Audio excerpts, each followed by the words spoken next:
আমার মায়ের লেখা কবিতা। শীতের বেলা চুপি চুপি শীত এলো আবার, পাখি গুনগুন ছড়ে গায় গান এবার।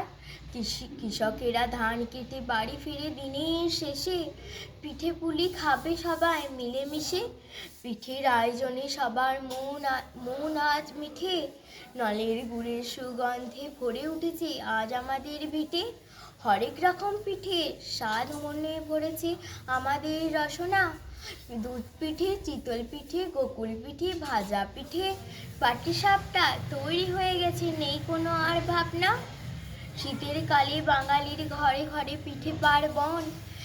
পৌষ সংক্রান্তি এলে মনে আসে পিঠে আমাদের কত আপন। এই দিনে ভোর থেকেই মকর জানে সবাই মাতে, আর আমাদের জয়দেবের আশ্রমে খিচুড়ি খেয়ে রুচি নেই কারোর ভাতে। শীতের চাদর মুড়ি দিয়ে কীর্তন শুনে রাত দুপুরে, মেলা দেখে মন যায় সবার ভরে।